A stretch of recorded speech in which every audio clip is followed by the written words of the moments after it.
User Colts Villain sent Dreamcastle *1 x8 by 9 by 10. Holy shit. Thank you, Cool's Villain, for the 10 dream castles. Which lucky girl are these for?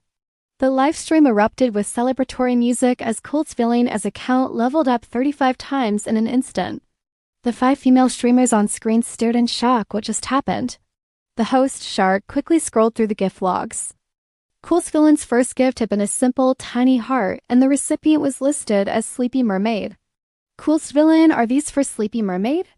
The girl at the center of the stage jumped in excitement, bowing deeply toward the camera. Her hands clapped lightly, her eyes sparkling with joy. But the mysterious benefactor remained silent, lingering in the chat without another word. Shark, never one to let the energy drop, smoothly took control. Once again, thank you, Cool's Villain, for supporting Evening Breeze 2016. Let's give our special dance performance. Music blared as the 5 girls stretched their long legs into synchronized choreography. Well, 4 of them did. The 5th, standing at the far right, moved like she was doing middle school calisthenics. Luna, go handle the confetti cannon instead, Shark said quickly, as if afraid the awkward display would scare off their big spender. This was Luna's favorite part. It meant she could escape the stage. And honestly, with the ridiculous makeup she'd been forced into, she was more than ready to bolt. Backstage, her fellow streamer Bunny chattered excitedly. 10 castles? This guy must really be into her. Luna took a sip of water, ignoring Bunny's rambling, and stretched lazily. Hope he keeps spending. The less I have to stand up there, the better. Bunny rolled her eyes. You could at least pretend to care. Sitting around won't attract any big supporters. You have to put in the effort. Luna shrugged, unbothered. She didn't care about chasing sponsors. With a careless flick of her hair, she leaned back on the couch and discreetly pulled out her phone, navigating to Full Bloom 2014's live stream. This was a girl group broadcast currently in the middle of a gift for dance segment. A row of small gift icons lined the top of the screen, each tied to a different streamer. The highest bidder got to request a dance. Sleepy Mermaid was mid-performance, her breath coming in soft gasps as she moved under the bright studio lights. Sweat glistened on her skin, her expression tender and vulnerable enough to make anyone want to protect her. Luna shielded her phone screen and scrolled to the Dream Castle option. Without specifying a recipient, she tapped it 10 times in a row. User Bossy Brew sent Dream Castle *1 x8 by 9 by 10. Her phone was on silent, but she could see the 5 girls on stage light up in excitement. A smirk tugged at her lips as she typed quickly. Bossy Brew, 2 castles for each of my girls. All hail Thickly, Bossy's here, the legend herself. No sleep till cash, Bossy spreading the love like always 2014's MVP. The 5 beaming faces and the flood of compliments in the chat gave her the perfect high. Without hesitation, she went all in again. User Bossy Brew sent Romantic Carriage *1 x8 by 9 by 10, ignoring the explosion of messages. She glanced back at her own team's stream, typed a quick goodbye, and snapped her phone shut. Bossy Brew, sending my girls home early. Later, lovelies. By the time Luna slipped back on stage, Cool's Villain was already gone. Shame, she thought. That guy left before I could really flex as Bossy Brew. After the stream, their manager Kyle gathered them for a debrief. Personal live sessions are crucial for fan engagement. You all know how to keep your top supporters happy, right? Once the meeting ended, Bunny plopped into her chair with a sigh. Luna, Cool's Villain didn't pick anyone tonight. We should have welcomed him properly, maybe he'd stick around. Luna resisted the urge to groan. Small talk with strangers was her nightmare. You handle the sweet talk, I'll pass. She pulled out her phone to text her college senior, but a tall shadow fell over her. Kyle's disappointed voice followed. Luna, you can't just coast like this. You've got too much potential to waste, she scowled. What potential? Have you seen this makeup? I don't even want to look at myself. Her reflection in the mirror was a masterpiece of cringe. Neon orange glitter eyeshadow, clownish blush, overdrawn lips, and lashes so thick they could have been tiny brooms. Her own mother wouldn't recognize her. You could at least talk to the makeup artist. Talk about what? A booming voice cut in. Their head streamer, Rosie, strode over and Kyle immediately backed off, mumbling excuses before scurrying away. What was he whining about now? Rosie asked. Luna just smiled. How had Rosie never noticed Kyle's obvious crush on her? Most of the team had already cleared out. Sleepy Mermaid propped up her phone, tapped a flattering filter, and went live again. Bunny stared at her own phone, typing furiously with a frown. Meanwhile, Rose's exaggerated reenactment of Luna's on-air dancing had her laughing until her eyes crinkled. Your makeup today hit a new level of awful.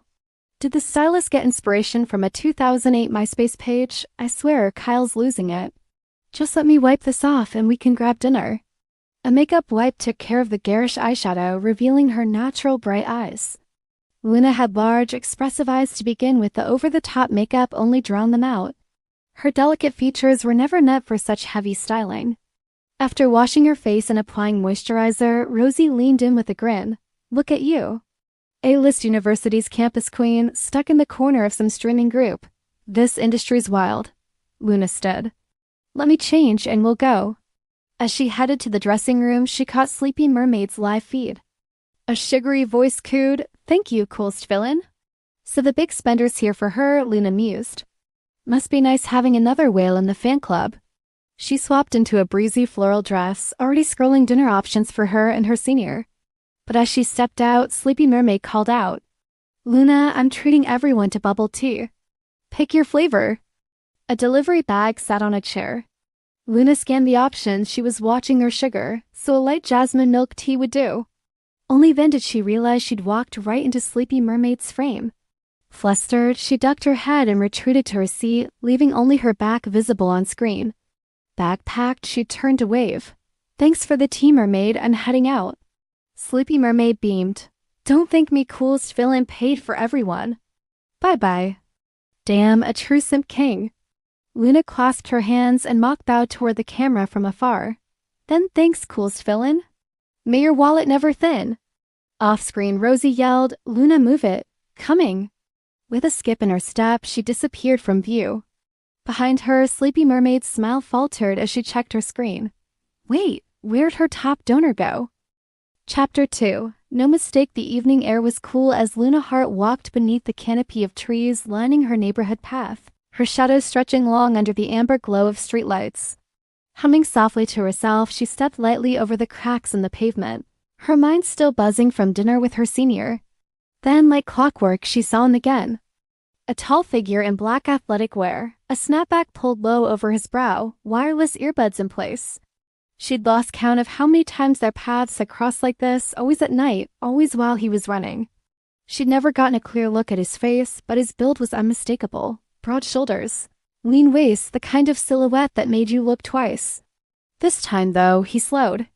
Their eyes met just for a second. The light caught Luna's sharp features, her high cheekbones and dark eyes, while he remained half-shrouded in shadow. Then, just as quickly, he looked away and picked up his pace, disappearing down the opposite path. Luna hadn't planned on spending her summer like this. Most of her classmates had flown home back to Vancouver, to London, to wherever their families waited. But Luna had stayed, partly out of inertia, partly because Joanna "Jojo" Wen, her former senior at a university, had begged for help. Jojo had graduated early and landed a job at Magnolia Entertainment as a talent scout. Ambitious but constantly stifled by management, she'd been given an ultimatum: build a viable girl group in 3 months or get out. Which was how Luna found herself reluctantly signing a 3-month contract under the stage.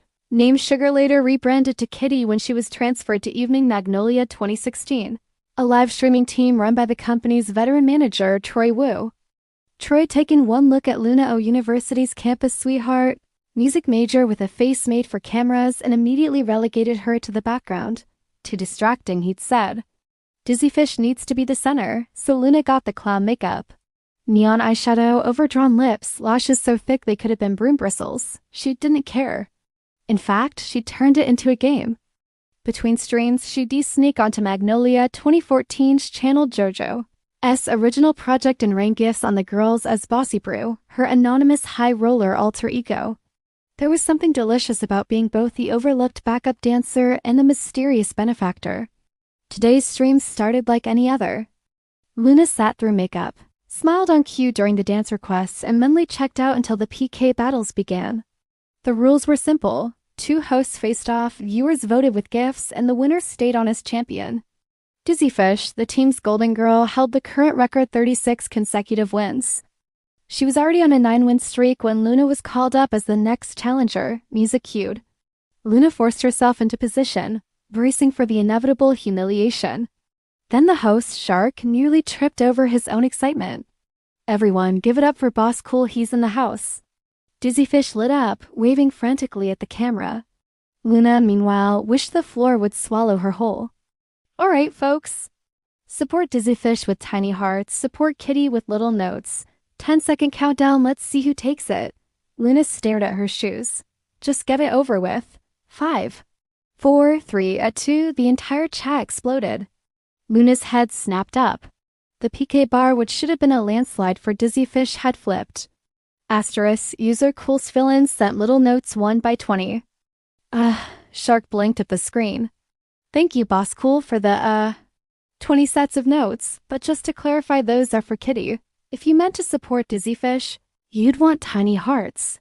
CoolsVillain. No mistake. The chat went wild. Dizzyfish's smile froze. Then, with a stiff turn, she marched off stage. Luna stood there, shell-shocked, as Shark hurriedly declared her the winner.